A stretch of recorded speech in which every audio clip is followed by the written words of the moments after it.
Sir, आपकी मुलाकात हुई राष्ट्रीय अध्यक्ष से, क्या मुद्दों को लेकर बात हुई? कल तेलंगाना के करीमनगर में हाथ जोड़ो यात्रा के दौरान एक सभा रखी गई थी और जिसमें मैं वहाँ शामिल हुआ। बड़ी सभा थी और उसके बाद हैदराबाद होते दिल्ली आया। खड़गे साहब से प्लेनरी सेशन के बाद मुलाकात नहीं हुई थी, तो उन्हें धन्यवाद देने आया कि और बहुत सारे प्रस्ताव एआईसीसी में वहाँ न केवल प्रस्तुत हुआ बल्कि स्वीकृत भी हुआ, सब सर्वसम्मति से पास भी हुआ।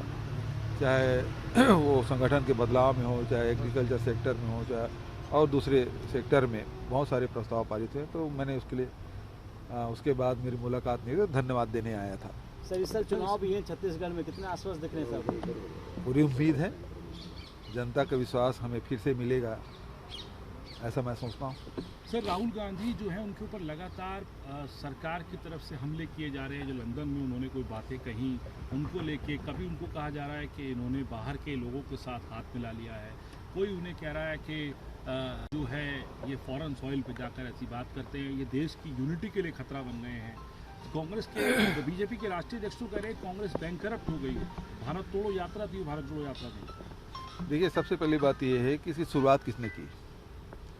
आप देखेंगे 2014 के बाद प्रधानमंत्री विदेशी धरती पे जाके कांग्रेस पार्टी पे हमला बोला था, आपको स्मरण होगा।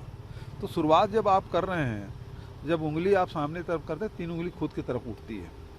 तो उस समय सोचना चाहिए था कि विदेशी धरती में जाकर देश के राजनीति के बारे में चर्चा नहीं करनी चाहिए। तो शुरुआत जब आपने की है तो फिर दूसरे को फिर आप तायद नहीं कर सकते, दूसरे को आप सीख नहीं दे सकते कि आपको नहीं बोलना चाहिए। लगातार कई नेताओं के घरों पे ईडी और सीबीआई के छापे पड़ रहे हैं। अभी देखा जाए तो मीसा भारती के घर पे भी जहाँ जहाँ भारतीय जनता पार्टी कमज़ोर है, वहाँ वहाँ विपक्ष के नेताओं पे इस प्रकार से हमले किए जा रहे हैं। तो भारतीय जनता पार्टी की बी टीम अब ईडी, आईटी, सीबीआई, डीआरआई ये सब हो गया है। सर, आम आदमी पार्टी के भी यहाँ दिल्ली में जो मुख्यमंत्री हैं उनको जो है अरेस्ट करा ईडी ने। इससे पहले सीबीआई के ने पहले उनको भी अरेस्ट किया हुआ था, वो तिहाड़ जेल में थे। कि एक कविता पर भी शिकंजा कसा हुआ है। किस तरीके से दोनों पार्टियों के और दोनों सरकारों के ऊपर जो कार्रवाई है उसको आप देखते हैं? देखिए, एक बात है, जो भ्रष्टाचार हुआ है तो उसमें कार्रवाई होनी चाहिए, चाहे वो किसी राज्य में हो।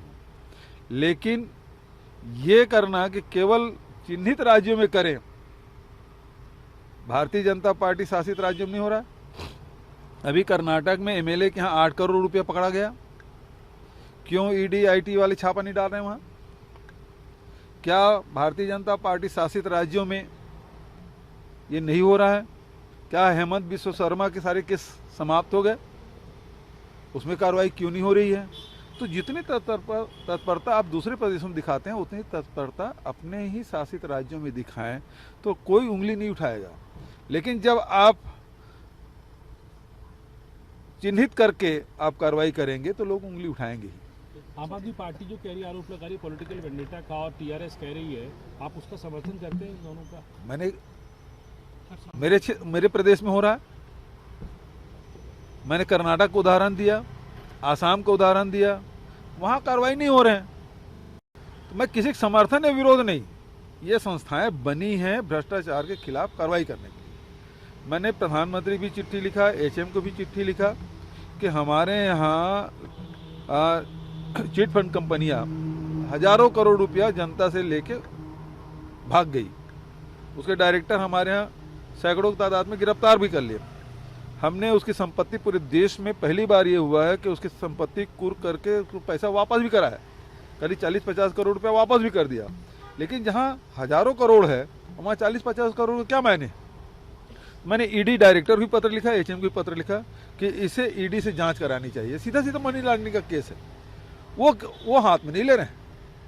हमारे यहाँ पनामा पेपर का मामला है, रमन सिंह के खिलाफ कार्रवाई है, नान घोटाले में ईडी केस दर्ज है, लेकिन उसे आज तक पूछने नहीं बुलाया। केस दर्ज है ईडी का, लेकिन कभी उसको नहीं बुलाया जाता। तो वही मैं कह रहा हूं कि आप केवल विरोधियों सताने के लिए कर रहे हैं, वो गलत है।